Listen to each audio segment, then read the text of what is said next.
Railway RPF SI constable का notification release हो गया है। अब बहुत सारे बच्चों के मन में अलग अलग तरह के सवाल आएंगे कि सर इसका सिलेबस क्या है, क्या कोई बदलाव है, इसमें एग्जाम के लिए कितना नंबर मिलेगा, एग्जाम पैटर्न क्या है, पिछली बार का कट ऑफ क्या होने था, फिजिकल कैसे होता है, बहुत सारे कह सकते हो आप लोग के मन में सवाल होंगे। तो मैं इस वीडियो में आपको शुरू से लेके अंत तक की कहानी, मतलब सिंगल भी ऐसा नहीं होगा जो आपके मन में डाउट हो रहा हो और इस वीडियो में आपको सोल्यूशन नहीं मिले, है ना। तो चलिए फिर वीडियो की शुरुआत करते हैं। पूरा देखिएगा, ए टू जेड आपको पूरा वीडियो में समझ में आने वाला है कि आपको आरपीएफ एसआई कांस्टेबल की तैयारी कैसे करनी है। इससे पहले मैं आप लोग को बता दूं, अभी आपने देखा है कि ये नोटिफिकेशन रिलीज हुआ है, आपने कह सकते हो कि government of India ministry of railway की तरफ से। यहां पर ये नोटिफिकेशन काफी ब्लर है, काफी भद्दा है, तो मैंने इसको एकदम साफ और आसान भाषा में अपनी पीपीटी में उतार लिया है, जिससे कि मैं आपको बहुत आराम से एक एक करके सारी चीजें समझा सकूं। बच्चों सबसे पहले आप ये मान के चलिए, यहां पर जो वैकेंसी आई है वो आरपीएफ एसआई और कांस्टेबल को मिलाकर टोटल 4660 वैकेंसी है। 46,000 तो सपना हो गया है, तो 4660 वैकेंसी ये हमारे आरपीएफ एसआई कांस्टेबल की है। इसमें से 15% वैकेंसी बच्चों ये गर्ल्स की है। 15% इसका जो 15% होता है वो लगभग 699 वैकेंसी होता है, यानी आप कह सकते हो कि 4660 में से 699 वैकेंसी गर्ल्स की है। बच्चों फॉर्म भरने की स्टार्टिंग डेट वो 15 अप्रैल है और 15 अप्रैल के बाद रखना जो हमारा एंड होगा वो 14 मई, यानी 14 मई को आपको लास्ट डेट है। आप लगभग 1 महीने का समय मिला है आपको फॉर्म भरने का। बच्चों जब भी कभी एलपी आरपीएफ एसआई कांस्टेबल की बात करेंगे तो इनमें जो एग्जाम पैटर्न है, कैसे आप सिलेक्शन ले सकते हो, तो बच्चों एग्जाम पैटर्न के लिए आपको 4 स्टेप से गुजरना होगा। सबसे पहला होगा एक एग्जाम जिसमें आपका सीबीटी होगा, कंप्यूटर बेस्ड टेस्ट, फिजिकल के बाद डीवी मतलब डॉक्यूमेंट्स वेरिफिकेशन, और फिर मेरे भाई क्या होने वाला है आपका मेडिकल होगा। यानी ये 4 सीढ़ियां हैं जो आपको पार करनी है। अच्छा एक एक करके बात करते हैं बच्चों। सबसे पहले तो हम लोग यहां पर एज की भी बात भी कर लेते हैं, क्वालिफिकेशन की भी बात भी कर लेते हैं, है ना। बच्चों अगर आप यहां पर बात करते हैं कांस्टेबल की, तो कांस्टेबल के लिए आपका सेवल और टेबल हाई स्कूल का होना जरूरी है। अगर आप हाई स्कूल किए हुए हैं तो आप ये फॉर्म भर सकते हैं कांस्टेबल का। बच्चों कांस्टेबल के लिए ध्यान रखना मिनिमम एज 18 है और इस बार मैक्सिमम एज 28 साल है। पिछले साल 25 थी, लेकिन इस साल जो है ये जो फॉर्म आया है इसमें 3 साल का एज रिलैक्सेशन मिलने की वजह से मैक्सिमम एज 28 वर्ष हो गई कांस्टेबल के लिए। अच्छा फिर अगर एसआई की बात करते हैं तो एसआई के लिए आपका ग्रेजुएशन होना जरूरी है और इसके लिए मिनिमम एज 20 और मैक्सिमम एज कितनी हो चुकी है, 28 वर्ष हो चुकी है। तो एज में 3 साल का एज रिलैक्सेशन दिया गया है। ये जो मैंने आपको एज बताई है बच्चों, ये जनरल की एज है। अगर कोई बच्चा ओबीसी, एससी और एसटी है तो वो अपने आप से 3 साल और 5 साल का एज रिलैक्सेशन और भी इसमें जोड़ सकता है, ठीक है। तो ये हमारी एज और क्वालिफिकेशन की बात हो रही बच्चों। इसके बाद हमने बताया फिजिकल कैसे होता है, तो ध्यान रखना फिजिकल में मेल और फीमेल दोनों का फिजिकल होना है। अब आप देखिए यहां पर फिजिकल के हिसाब से जनरल वाइज मतलब कैटेगरी वाइज भी हर एक चीज को डिफाइन किया गया है। अगर आप मेल कैंडिडेट है तो सबसे पहले तो हाइट के बारे में बात कर लेते हैं। तो अगर आप मेल कैंडिडेट जनरल के हैं तो आपको 165 की हाइट चाहिए। एससी और एसटी के मेल कैंडिडेट है तो 160। और अगर आप विभिन्न तरह की जनजातियों से आते हैं जैसे कि गढ़वाल हो गया, गोरखा हो गया, मराठाज हो गया, डोंगरी हो गए, तो आपकी जो हाइट होनी चाहिए मेल कैंडिडेट की वो 163 सेंटीमीटर। अगर आप फीमेल में आते हैं इन्हीं सब कैटेगरी में तो बच्चों आपकी हाइट 157 जनरल और यूआर के लिए होना, ओबीसी के लिए होना चाहिए। एससी एसटी के लिए हमारा 152 होनी चाहिए। और बच्चों अगर आप किसी तरह की अन्य जनजाति से आते हैं मेरे भाई तो आपका जो है 155 फीमेल के लिए हाइट होती है। अच्छा जब चेस्ट की बात करते हैं तो चेस्ट ओनली मेल का होता है। मेल का चेस्ट की बात करते हैं तो यूआर ओबीसी के लिए अनएक्सपेक्टेड मतलब बिना फुलाए 80 और फुलाकर 85। एससी एसटी के लिए बिना फुलाए 76 और ध्यान रखना फुलाने के बाद 81.2। इसी तरह से स्पेशल जनजाति से आते हैं तो 80 और फुलाकर हमारा 85 सेंटीमीटर होनी चाहिए। चेस्ट ध्यान रखिएगा सिर्फ और सिर्फ मेल कैंडिडेट के लिए होता है, चेस्ट फीमेल कैंडिडेट के लिए बिल्कुल भी नहीं है। अच्छा इसके बाद यहां पर बात एक और चीज की आ जाती है, पहले मैं वो आपको समझा देता हूं। सबसे पहले हम लोग बात कर लेते हैं फिजिकल की। फिजिकल क्या होने वाला है बच्चों, जब हम लोग यहाँ फिजिकल की बात करते हैं तो फिजिकल में अभी मैंने आपको हाइट के साथ साथ आपको चेस्ट बताया। अब यहाँ रनिंग भी है। रनिंग में ध्यान रखना जब हम लोग एसआई की बात करते हैं, एसआई मेल की और एसआई फीमेल की, तो एसआई मेल के लिए ध्यान रखना 1600 मीटर की दौड़ 6 मिनट 30 सेकंड में निकालनी है ना। और ये तो हमारी दौड़ के बारे में हो गया। और बच्चों इसके साथ साथ अगर एसआई मेल की बात करते हैं तो लॉन्ग जंप में 12 फीट और हाई जंप में ध्यान रखना 3 फीट 9 इंच। फिर अगर बात करते हैं एसआईटी फीमेल के लिए, तो फीमेल के लिए ध्यान रखना सिर्फ 800 मीटर की दौड़ है और 800 मीटर की दौड़ मेरे भाई 4 मिनट दौड़ दिए। बट अगर लॉन्ग जंप और हाई जंप की बात करते हैं बच्चों, तो फीमेल के लिए लॉन्ग जंप 9 फीट की है और हाई जंप जो है कह सकते हैं वो 3 फीट की होने वाली है। बच्चों जैसे मैंने यहां एसआई के लिए बताया, सेम कैटेगरी में कांस्टेबल के लिए। कांस्टेबल के लिए क्या है सर? कांस्टेबल के लिए ध्यान रखना जो मेल कैंडिडेट है उनको 1600 मीटर दौड़ना है 5 मिनट 45 सेकंड में, है ना। अगर बात यहां पर फीमेल कैंडिडेट की बात करते हैं तो 800 मीटर दौड़ना है 3 मिनट 40 सेकंड में। फिर इसके बाद लॉन्ग जंप देखो, मेल कैंडिडेट के लिए 14 फीट और फीमेल कैंडिडेट के लिए 9 feet. High jump male candidate के लिए 4 फीट और इसके बाद यहां पर फीमेल के लिए 3 फीट, है ना। लॉन्ग जंप और हाई जंप ये सब चीजें हो रही। एक और इंपॉर्टेंट बात है जो आपको समझनी चाहिए मेरे भाई बच्चों, आप लोग यहां देखो ये पैराग्राफ में बहुत इंपॉर्टेंट पॉइंट लिखा है कि 1600-800 मीटर जो आपका रनिंग है ना, उस रनिंग के लिए आपको केवल 1 चांस मिलेगा। रनिंग करने के लिए सिर्फ 1 चांस है।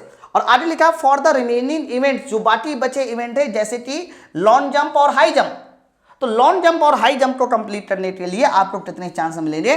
2 चांस मिलेंगे। ये एक इंपॉर्टेंट बात थी जो आपको पता होना चाहिए, ठीक है।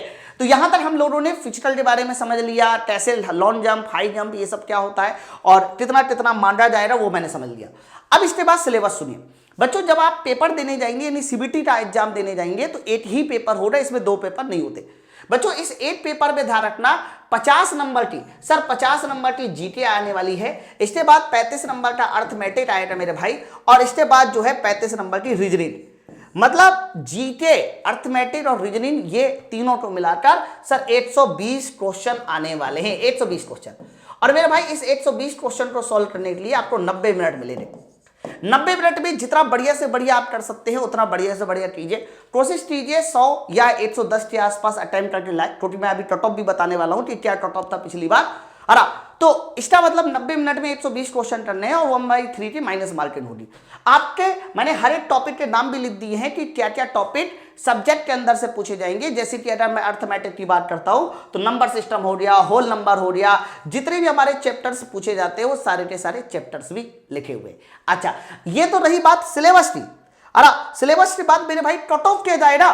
कट ऑफ तो बच्चों यहां पर देख लीजिए कि आरपीएफ, एसआई और कांस्टेबल के जो एग्जाम होते हैं वो ग्रुप में होते हैं, जैसे कि A B C D E F ऐसे ग्रुप है। तो ध्यान रखना जो हमारे कांस्टेबल का एग्जाम होगा वो A B C D F, अरे यहां ई ग्रुप नहीं है, एफ इन ग्रुपों में होंगे। और अगर एसआई की बात करते हैं तो ए बी सी डी ई और एफ इन ग्रुपों में होंगे। चलिए पहले आप कट ऑफ देखिए बच्चों। सबसे पहले तो मैं आपको बता दूं फीमेल का कट ऑफ बहुत कम जाता है, 120 नंबर था। और आप देखिए ओबीसी के फीमेल का जो कांस्टेबल का कट ऑफ था वो सिर्फ 46, यानी 120 में 46 क्या ही होता है, कुछ नहीं होता। हाँ, एससी के लिए देखिए, एसटी के लिए देखिए और यूआर के लिए देखिए, यूआर के लिए बहुत ज्यादा नहीं है 47, है ना। मतलब ये ए ग्रुप वालों का था। फिर इसी तरह से बी ग्रुप हो गया, है ना, इसी तरह से सी ग्रुप, डी ग्रुप, मतलब इन सभी के सभी ग्रुपों का फीमेल कैंडिडेट के लिए कैटेगरी वाइज क्या कट ऑफ था देख लो। कांस्टेबल में, कांस्टेबल में मेल कैंडिडेट का कट ऑफ देखिए बच्चों। मेल कैंडिडेट में जो सबसे पहला ए ग्रुप था उसमें देखिए 93.55, यानी 120 में से 93 नंबर होना चाहिए जनरल वालों के लिए। इसी तरह से एससी का देख लीजिए, ओबीसी का, यूआर का। अच्छा ये ओबीसी की बात थी, ये यूआर की बात है, ठीक है। अच्छा तो ये हमारा ग्रुप ए की बात है। ग्रुप बी में देखिए ओबीसी, एससी, एसटी और यूआर, ये फाइनली हमारे कट ऑफ गए थे बच्चों। ऊपर वाला जो कट ऑफ है वो हमारा कांस्टेबल का है। अच्छा आरपीएफ की एसआई की बात करते हैं। एसआई में क्या था? तो एसआई में फीमेल, एसआई में थोड़ा वैकेंसी कम रहती है ना, इसलिए कट ऑफ ज्यादा जाती है। तो एसआई में देखो फीमेल कैंडिडेट के लिए ओबीसी हो गया, एससी हो गया, एसटी हो गया, जनरल हो गया।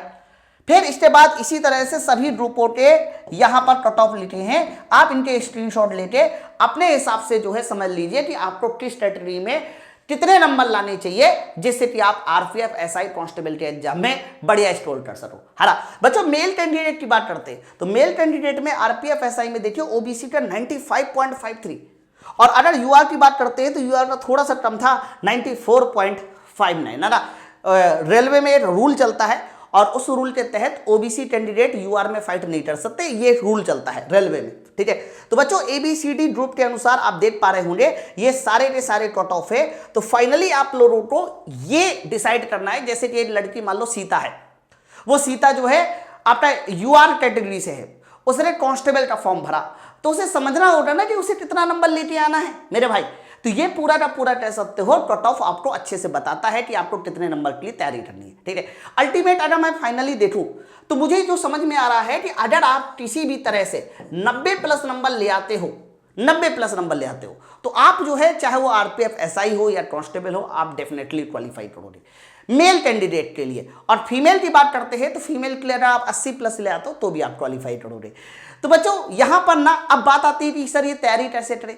तो पहले मैं बता दूं ये जो आपका 80+, 90+, ये सारे के सारे नंबर है, ये सभी नंबर को पाने की जिम्मेदारी माई पाठशाला ने उठा ली है। बच्चों माई पाठशाला एप्लीकेशन पे आरपीएफ एसआई कांस्टेबल का एक ऐसा बैच स्टार्ट हो चुका है जो आपको शून्य से लेकर सिलेक्शन तक की पूरी कह सकते हो चीजों को समझाएगा, सारे के सारे सब्जेक्ट कवर करेगा। आपने देखा कि जो सब्जेक्ट पूछे जाएंगे वो मैथ, रीजनिंग, हरा जीके के साथ थोड़ा साइंस। तो हमारे इस फाउंडेशन बैच में मैथ, रीजनिंग, जीके, साइंस इनकी क्लास, वो भी प्रीवियस ईयर पेपर के साथ। सर इसमें क्लास क्वेश्चन पीडीएफ भी मिलेगी डबल कॉलम में, जिससे कि आप बाहर से प्रिंट आउट निकाल सकते हो। बाइलैंग्वेज कंटेंट होगा, लेक्चर को डाउनलोड भी कर सकते हो और साथ साथ पीडीएफ को भी डाउनलोड कर सकते हो। तो मेरे भाई इसका दाम अभी बहुत कम रखा गया है ताकि बहुत सारे बच्चे जो है इस बैच से जुड़कर अपनी तैयारी को अंजाम दे सके। तैयारी हमेशा फॉर्म भरने से पहले होती है ताकि जो है आप कई लाख लोगों से आगे निकल सके। चलो तो ये बैच ज्वाइन कैसे करना है। इस बैच को ज्वाइन करने के लिए सबसे पहले आपको प्ले स्टोर से माई पाठशाला एप्लीकेशन को डाउनलोड करना है।